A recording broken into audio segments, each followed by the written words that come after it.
I think your master's program was at Harvard University, right?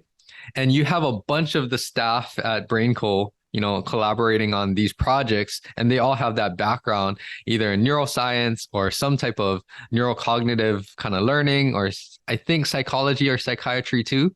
Yeah. They Yes. run the gamut. Yeah, so you have all of these disciplines coming together to create these products that are really going to make an impact on all of these people's lives. I did want to ask you, so with that fMRI study that you were helping with, right? What kinds of things specifically were you looking as far as outcomes? Like what were you seeing? Give a little background on that. Yeah, it was a really fascinating study. Mm-hmm. We asked people to join the study who had no meditation experience. Okay. And they were randomized to a few different groups. One was an exercise group, Okay. Where they learned kind of like how to manage stress through exercise, or just like different kind of techniques like that. Mm-hmm. And then the other group was the meditation group. So they're learning a standardized 8-week meditation program that's called mindfulness-based stress reduction. So both groups of people are getting kind of like this community feel. They come together once a week. They're both learning things, but one is really geared towards mindfulness, and the other one's kind of just like general healthy tips on like kind of how to live your life. And before they start their training, they go into the scanner. We look at their brains, and we're looking at different structures of the brain to see a different and how the brain is functioning too, just kind of like a baseline. Mm-hmm. And then we do something kind of devious. We show them different images while they're in the scanner. Okay. And they're hooked up to a couple different sensors. One is a sweat response sensor to measure stress. And the other one is a electric stimulation device that doesn't feel comfortable. Yes. They get to set the level of kind of the intensity beforehand, but it's like, it's not comfortable. Mm-hmm. And we show them these different images of a lamp, let's just say in a library, and the lamp will go different colors, and we condition them by giving them this electric stimulation that every time they see the red lamp, they're going to feel something they don't really like so much. Okay. Every time they see the yellow lamp, maybe they don't receive the shock.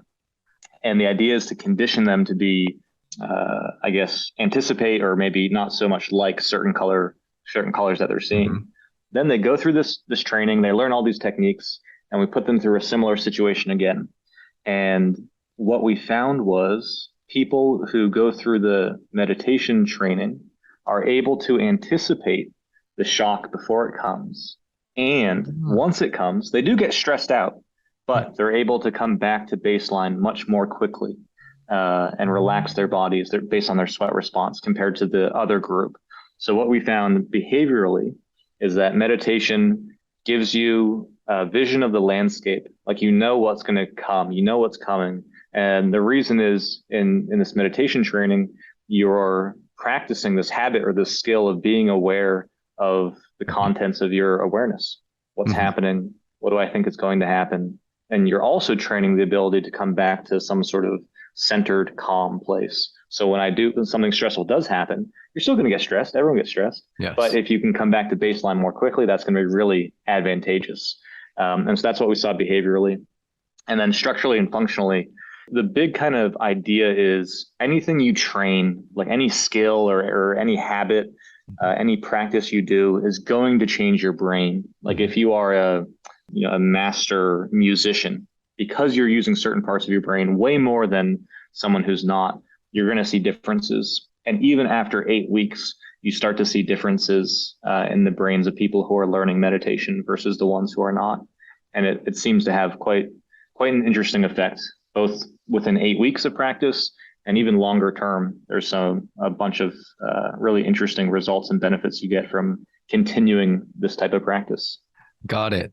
You answered so many questions right there, so that we can go, deeper into certain avenues. But let's talk about, since you mentioned all of that, that's super fascinating findings. And, I think even people without the evidence or research, right, they can relate to this in some way because they know some people that either have meditated or, really saw some positive results from meditation. So it makes sense that, your brain adapts to how we're using our brain. It makes sense that within 8 weeks or so, you see these positive changes, right?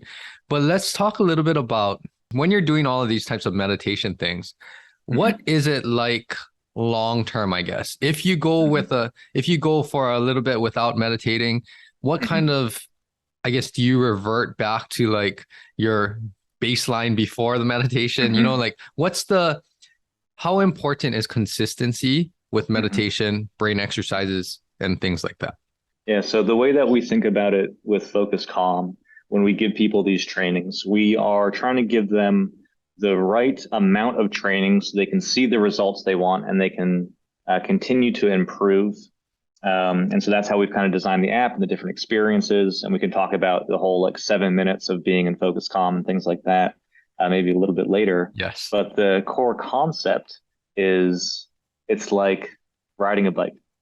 Okay. And once you learn how to ride a bike, if you kind of really embody that skill, you really take it in, even if you don't ride a bike for months, you're still going to remember how to do it, right? It might not always be the same with some really high skill ability. Let's say you're a professional basketball player and you take a year off from playing any basketball at all. Of course, you're still going to be able to play basketball better than 99% of the people in the world, but you probably will not have kept up your skills quite as much. So it's almost like any other type of skill where if you practice at first, you're probably going to suck at it, and that's okay. It's like any other skill.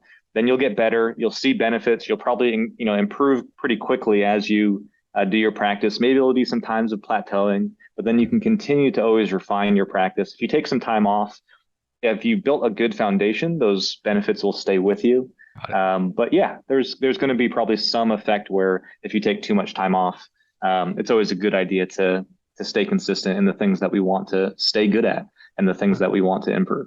That's a great analogy. I mean, I think a lot of us can relate to that too. Like, you need to have a foundational, like you said, you need to kind of embody or imprint kind of these basic fundamentals, right? When it comes to brain training, but then you want to be, of course, as consistent as possible. But, if life happens and things like that, it does still pay great dividends moving forward if you do spend time, really taking care of your mind, focusing on some of these exercises.